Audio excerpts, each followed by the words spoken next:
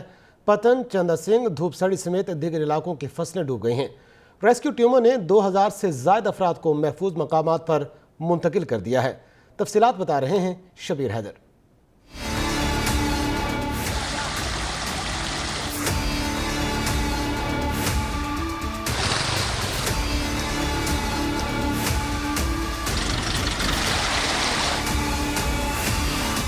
بھارت کی طرف سے پانی چھوڑے جانے کے بعد دریائے ستلج میں پانی کی سطح مزید بلند ہونے لگی۔ گنڈا سنگھ والا کے مقام پر نچلے درجے کا سیلاب ہے، جہاں پانی کی سطح 57,380 کیوسک تک پہنچ گئی ہے۔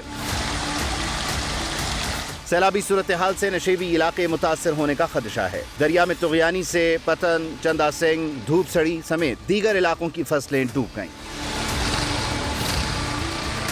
سیلابی صورتحال سے نمٹنے کے لیے لودھرا میں احمد حسن کے مقام پر 4 فلڈ ریلیف کیمپ لگا دیے گئے ہیں۔ ان کیمپس پر چارپائیوں اور بستر کا بندوبست کیا گیا ہے۔ ریسکیو کی کشتیاں اور اہلکار بھی الرٹ ہیں۔ میڈیکل کیمپ میں سانپ اور کتے کاٹنے کے علاوہ خسرہ، پولیو کی ویکسین کا بھی بندوبست کیا گیا ہے۔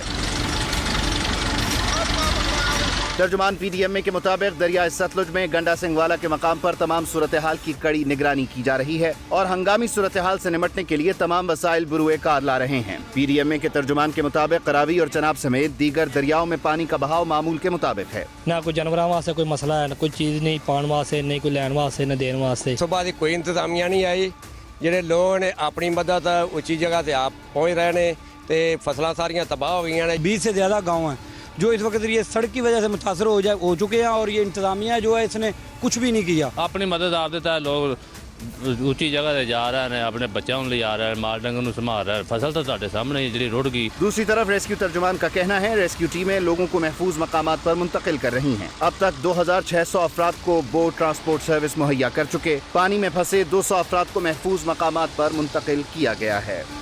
دریائے ستلج میں سیلاب نے گنڈا سنگھ کے مقام پر تباہی مچا دی۔ ایک طرف دیہات کے دیہات زیر آب آ گئے تو دوسری طرف ضلعی انتظامیہ کے ریسکیو آپریشن کے باوجود سیلاب متاثرین حکومتی امداد کے منتظر ہیں کہ کوئی آئے اور ان کی مدد کرے۔ کیمرہ مین ارسلان حیدر کے ساتھ شبیر حیدر ظفر، PNN قصور۔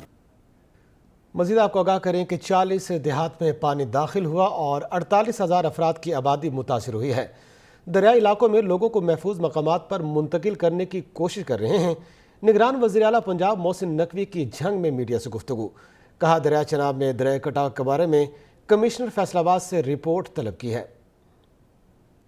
ابھی ہم ان کو میڈیکل فیسلٹی بھی جو ہوگی وہ وہاں پہ موقع پہ پرووائڈ کریں گے۔ گاؤں میں کہہ رہے ہیں 1.5-2 فٹ کا پانی ہے، ابھی ہم جا بھی رہے ہیں ادھر اندر، اس سائڈ پہ کہہ رہے ہیں 3.5 فٹ کا پانی ہے۔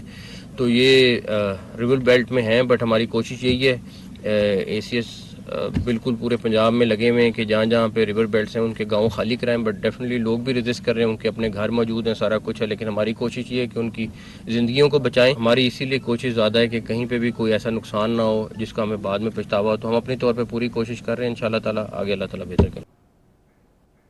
رخ کرتے ہیں کراچی کا، تو 75 سال کے بگاڑ کو 75 دنوں میں ٹھیک نہیں کر سکتا۔ میئر کراچی مرتضیٰ وہاب کہتے ہیں کہ water board Sindh solid waste اور KMC کو ٹھیک کر رہا ہوں۔ وفاق کی طرف سے پورے پیسے دینے تک K4 منصوبہ مکمل نہیں ہوگا۔ مسائل کو بیٹھ کر حل کریں گے، صرف اعلان نہیں کریں گے، کام کر کے دیں گے۔ شہر ہے جو اس ملک کی معیشت کو چلاتا ہے، لیکن بدقسمتی کے ساتھ اس ملک کو تو یہ شہر چلا لیتا ہے، اس شہر کو چلنے نہیں دیا گیا۔ اور ضرورت اس بات کی ہے کہ ہم سب ایک تہیہ کر لیں کہ یہ شہر ہمارا ہے۔ مسائل کے اوپر سب گفتگو کرتے ہیں، لیکن